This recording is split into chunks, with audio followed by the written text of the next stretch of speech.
What's up, YouTube? Today I want to talk about learning or the process of learning and how to do that, as well as, I guess, imposter syndrome, which is in some ways connected to this aspect. So, starting with imposter syndrome, I think we all go through that process at some point in our careers, or we continue to go through that process through every stage in our career. That's just, I think, it's natural. It's how else? We have to learn all the time, every time, especially in this field where new technologies, techniques, platforms, languages, they're just coming up all the time. And especially for someone like me who's been in the industry long enough, feel that everything we learned in the past is redundant. We're no longer doing those things today, right? So, which means at every stage you're having to reinvent yourself. So, if you're starting off on your software journey and you feel like you're an imposter, well, it's because you are. Now, we can fear it, we can feel it, we can sulk about it, or we can do something about it. My first job, my first job or my journey, by first job I mean as a software engineer, it wasn't pretty at all. It was, when I think back at it on it right now, it was really frightening. It was certainly frightening for me at the time, but today it's even more frightening. The fact that I've come through it and I've survived it gives me the little sense of comfort. Being comfortable actually is worse than feeling uncomfortable when it comes to your careers, when it comes to learning or not knowing something. If you're comfortable, you feel like there's nothing to learn, right? Now, in fact, just last night I was telling someone, a friend of mine, an ex-worker friend of mine, colleague of mine, I said, when you feel comfortable in some place, it's time to leave. That's just how it is. Being comfortable in a place is the wrong place to be.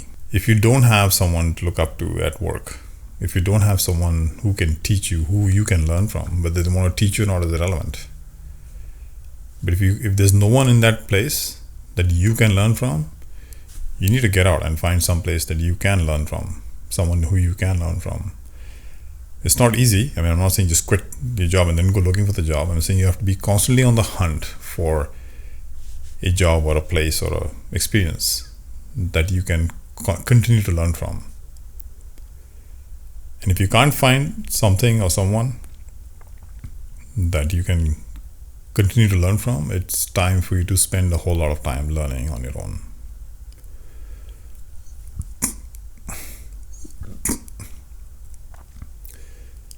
In my first job, I was 20 something and I thought I knew everything.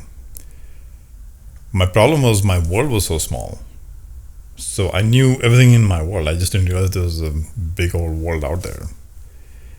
And so I was very confident. I knew what I knew. There was no question about that. I mean, I learned things the hard way. There was no internet. There was no Google. There was no Amazon. So it was, you learn on your own. And till day, I believe that style of learning is the right way to learn. Now, some people disagree with me, and I've spoken to a bunch of people about this. But why should you have to put all that effort if you can just Google it? If that works for you, that's fine. In my experience, I felt the foundation that gets built when you learn by yourself, through hard work, through effort, without kind of getting that solution on a platter, or that instant gratification that we have these days. That kind of learning is unshakable. Nobody can shake that foundation. So it comes to learning foundations. It's okay to learn from other people, and by reading books or Stack Overflow. Stack Overflow is another. We'll probably talk about that in this video. If you are truly trying to learn, not because you want to further your career, because you want to look good in front of your peers, but you for yourself want to know. There's only one way to do that, in my opinion, is sheer hard work and a whole lot of time. So when I got this one job, now the people that interviewed me, my managers, they had no idea I didn't know. I mean, so again, in an interview, I was obviously very impressive. And there she told me that we haven't, met somebody, as young as you are who knows all this stuff. I said, well, then you need to hire me. They did. But there were a bunch of people at work who knew way, way more than I did. And I used to come home every evening, and this was in a sort of foreign country, if you will. I was in Dubai. And I used to go home crying every night. Literally crying. Realizing that I didn't know so much. That there was so much these people knew. And they had so many years of software experience that I did not. Because, I was doing electronics for about 6 odd years prior to that. So even if somebody was my age, which they weren't, they had 6 years on me just in the software side, but I was doing electronics. And very quickly I decided that the only way to do this is to catch up. I've lost time and I need to catch up. And so I started studying, learning by myself. Everything I didn't know, I said I'm going to tackle it. Every night, every day, I'd give myself goals for this week or this month or the next 2 weeks. I need to get this thing done, understand this thing, whatever it is. It was the hardest thing I ever did, but I enjoyed it eventually. Once I got that first win, I said, okay, I'm going to do the next one and the next one, the next one. Came to a point where I was sleeping, 3 hours a day. So between work and family and everything else, I had 3-4 hours every night that I could work on what I wanted to learn, and that meant I had 3 hours of sleep every night. Till date, I sleep 3 to 4 hours every night. What am I doing? I think the problem is time management. People, on the one hand, I've met many people who say, I want to do this and I want to do that. And my question is very simple. So what are you doing about it? If you're going to be using up your free time on stuff that doesn't further that goal, then it's not a goal. If that is a true goal, you will make time for it. And so if you're feeling this imposter syndrome, what are you doing about it? I'm saying get off your ass and get going. No, honestly. Feeling like an imposter is okay. Not knowing is okay. What's criminal is not knowing and not doing anything about it. That is not a place you want to be. So if you're feeling like you don't know enough, then make a plan for how to know it. Now, so that brings me to the learning part. Now, there's various forms of learning. Various people have their own style and their own way of learning, and I'll of course be telling you what I think. Learning is a process. It's a slow process. You can't rush it. If you think you can go to Stack Overflow and get a quick answer, so therefore you've learned, you're wrong. You have an answer, but you've learned nothing. There's a colleague of mine, good friend of mine, a few years ago, he's joined my team as a junior programmer. Today he's a senior. And he said, Shiv, I got this working in the first shot. And I had my normal face. So I said, okay. He said, you're not excited about it? I said, no. He said, you should be excited for me. And I said, well, if you got it to work in the first shot, you learn nothing. And his face kind of dropped and he says, man, it's so hard to, it's so hard to get some credit from you. I said, I'm giving you the credit for getting to work. I'm saying you learned nothing. And I believe that. You learn from mistakes. You learn from tripping and falling and getting up and tripping and falling and getting up and doing this over. And when you learn, that learning is unshakable. Nobody and nothing can undo or shake that off of you. That confidence comes from actually doing it hundreds of times over. It doesn't come because you got your answer from Stack Overflow. Here's the other problem with Stack Overflow, just to deviate a little bit on to Stack Overflow. Now, I have nothing against Stack Overflow. Certainly, definitely not against the people that are on Stack Overflow and that help people out or go there to ask questions. But there's a problem with that model. Let's say there's 10 of you sitting in a room. You're like my seniors. You're the gurus in the workplace. And I come to each of you, asking you a certain question about something I don't know. I need help, right? And I'm saying, how do I do this? And each of you give me a slightly different answer. Am I the right person to decide which one's right? I don't know. Which is why I'm asking, how can I be the right one to tell you which one's the right answer? You get what I'm saying? Many a time, the right answer on Stack Overflow is the one that's been sort of green check mark, is not necessarily the right answer. It's not incorrect, but it's not the best answer. And that's my problem with that. And people just want a quick fix. So if you have the imposter syndrome and you think the solution is a quick fix, think again. In my opinion, learning is a process, it's a journey. You can't shortcut that journey. Now, you can shortcut in terms of years by spending more time. Or it's just going to take so much time, so many years. If you're not willing to put in the effort, and I mean real hard, solid effort, and it's a consistent thing. So you don't learn because you did it one day and then you don't do it for 3 days or 4 days. You learn because you do it over and over and over again, while it's fresh in your head, and you keep exercising those brain cells and learning the technique, and you dice it in 4 different ways. If I read something in a book, for me to understand, to test my understanding of that thing, I will redo the same thing in 15 different ways, just so I understand for myself if I've truly understood what I just read or what I just heard or whatever it is, right?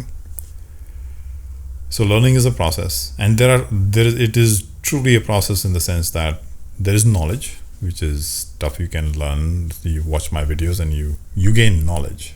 You read a book, you gain knowledge. Well, I don't know if you gain knowledge watching my videos, but certainly is some form of knowledge.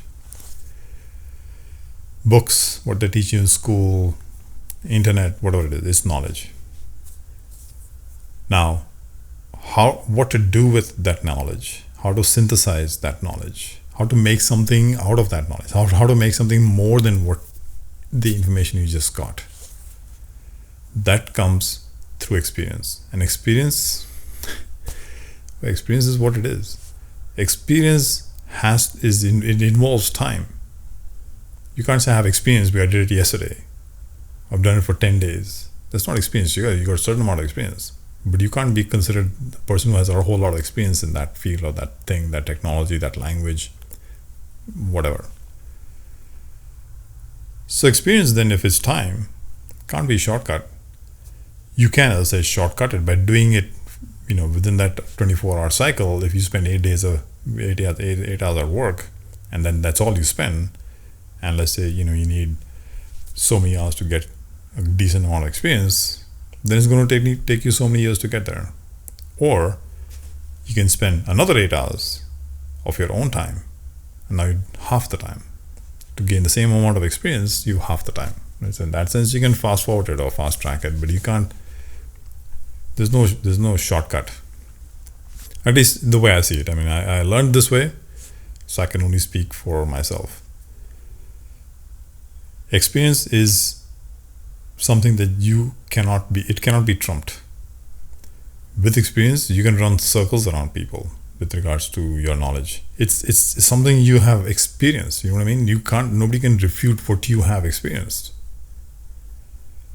Now, provided you have the good experiences, which is why I say it has to be diced 3 or 4, 5, 15 different ways. You take the same technique and you try different things. So you got competing techniques, let's say, ADO.NET or EF. To truly understand both of these things, you got to build 2-3 systems using these different techniques in their style, like what their best practices are, to truly understand which one is really better. Now, maybe for you, you got pros and cons, and for you, those cons that I would consider cons are pros for you, and that's fine. But you can't just say something without actually experiencing it, right? So and once you gain that experience, it's a certain kind of experience. But if you gain that experience, nobody can refute that. You can't refute it, and nobody else can refute it. So there's knowledge, and then there's experience, and then there's skill. Skill comes from years and years of experience. So that's when you become skilled at something. You don't get skilled at something because you just know how to do something. It's like, if there's an artisan of some artisan, if there's a craftsman of some sort, they have practiced and honed their skill year after year after year after year. Now they have that, and you can't refute that skill. So it's the same with a learning process.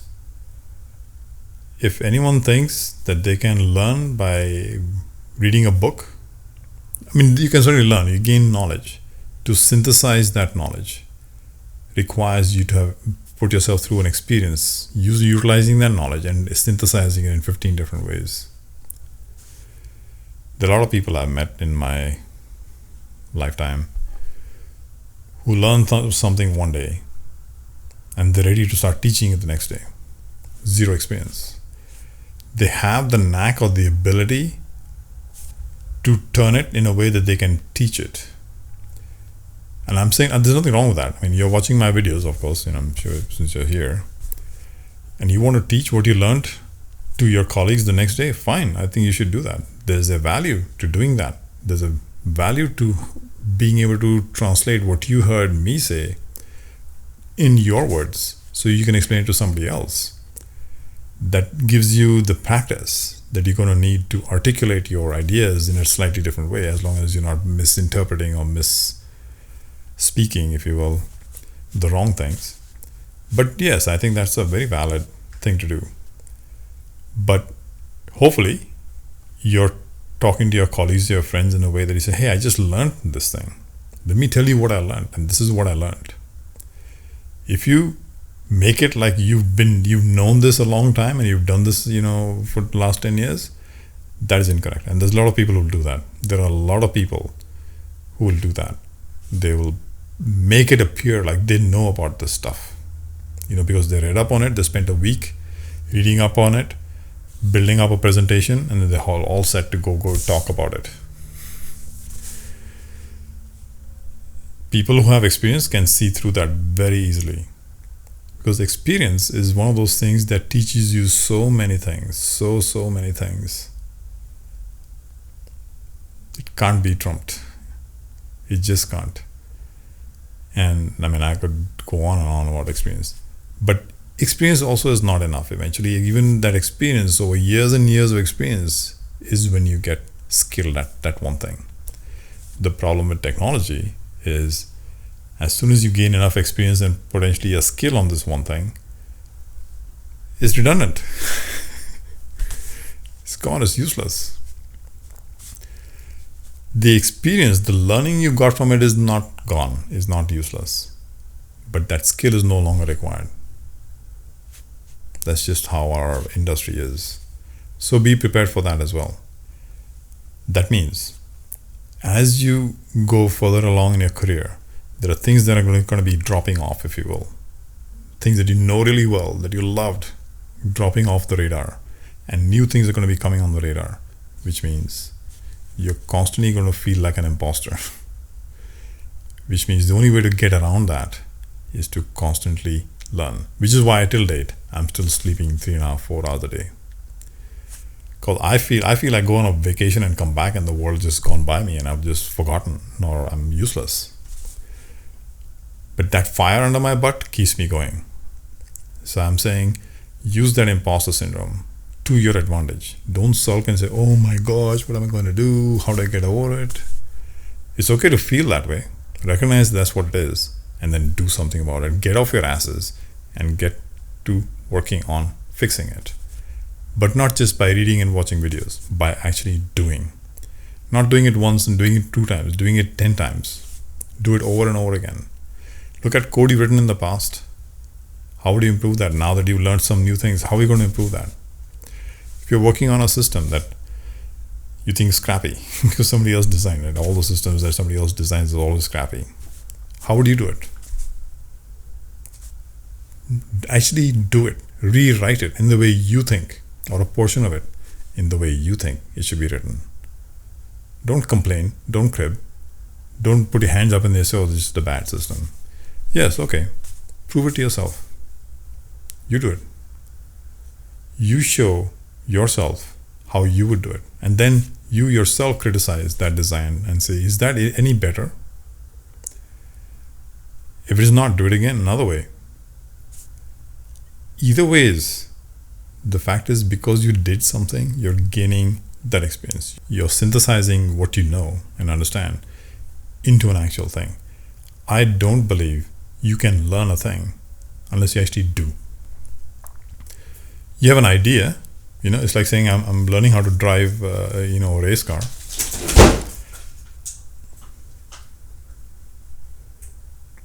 One of my lights just collapsed. Hopefully this is still visible. You're learning how to drive a race car and you're watching videos about it. Really? Let's go on the road. You think I want to sit in the car with you? Not a chance. And that's the difference between learning by simply saying, oh yeah, I read about this, so I know it. I heard that talk, so I know it. No, you don't. You have the knowledge. But from knowledge, you have to get to experience. And experience involves you to actually do. And years and years of doing that gets you to be skilled at that thing. So, well, that's it. If you have the imposter syndrome, fine, fantastic, great, because you can then use that to your advantage. So do that, get off your ass and get cracking. And I will see you next time.